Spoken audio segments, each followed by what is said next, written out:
Mr. Begley and members of the board, we do have 2 items for board discussion this evening. The first one is in regard to our program of studies. At this time, I'll turn it over to Mrs. Aug. Thank you, Mr. Smith. Mr. Begley, members of the board, tonight I want to share information about the middle school and high school program of studies. The program of studies contains information regarding course offerings and other academic program information that students and parents need in order to schedule courses for the upcoming academic year. There is a link to the site in your board packet, and I also emailed it to you someday last week. I don't know if any of us knows which day it is. There were very few changes this year, which is typical. We only had changes in 9 to 12 science elective offerings because this was a review year for them. So we will now offer zoology and botany. And these electives were added based on a student interest survey given by the department. So hopefully, there will be enough interest in these courses to run both of those next school year. There were no course changes or additions for middle school. And so the program of studies, like we do every year, will be on the next board agenda for approval. I'm happy to answer any questions that you have now, or you can feel free to contact me over the next few weeks. I know there's a lot of information on that website and in the program of studies, so please feel free to reach out if you have any questions. And this concludes my item for discussion. Thank you, Mrs. Aug. I think I do have a quick question. So when we add something like zoology or botany, are we able to utilize our existing teaching staff to then teach those courses? Yes. Okay. So that's always part of the discussion in adding any new courses is whether or not the schedule has the capacity to do that. And in some cases, so I was a social studies department chair for many years, and you often have a lot of electives in social studies and also in science.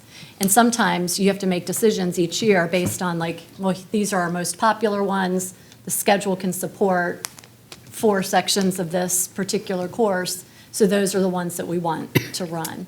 So, and sometimes there's that balance, but we like to give the students options to choose something new and different that we haven't offered in the past, so. I think that's wonderful that we get the student buy-in, student input for that. I also have a question.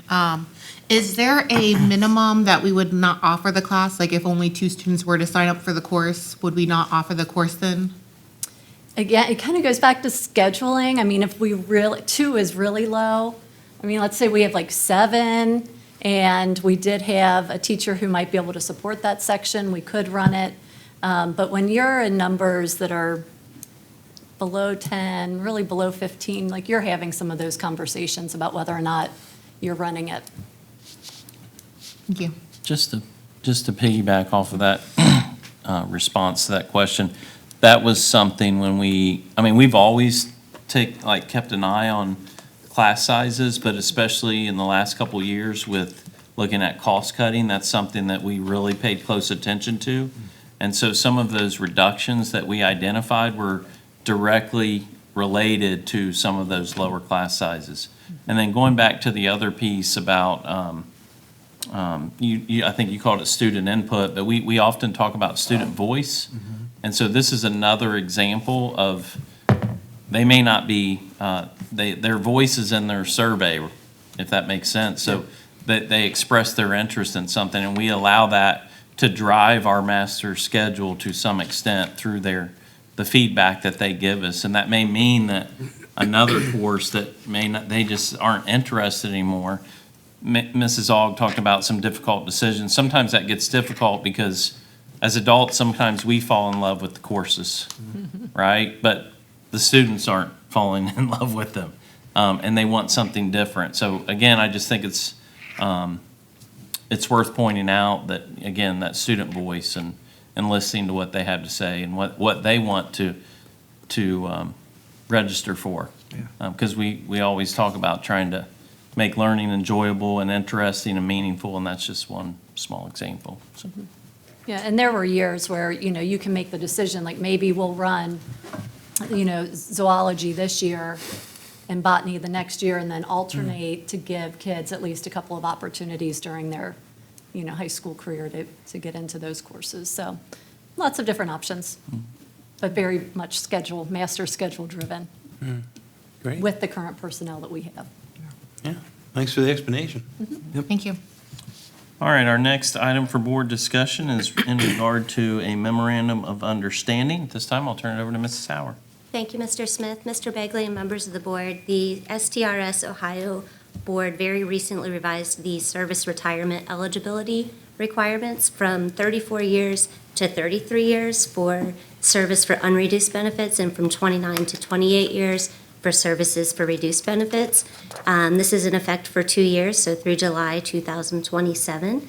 And this change does impact several of our teachers who now are finding themselves surprisingly in their final year of teaching or having the ability to retire at the end of the school year when they did not think that was going to happen as they started this school year. And contractually, we have a deadline for teachers to submit their notice of retirement to us by December 1st to avoid being fully evaluated during their last year. And due to the timing of this SDRS change, we are administratively in agreement with the FCTA's request to extend that deadline.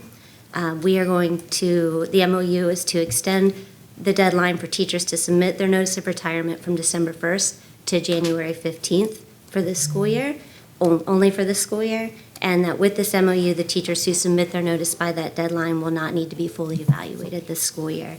It's an MOU that makes sense for both us administratively and for our teachers in the union.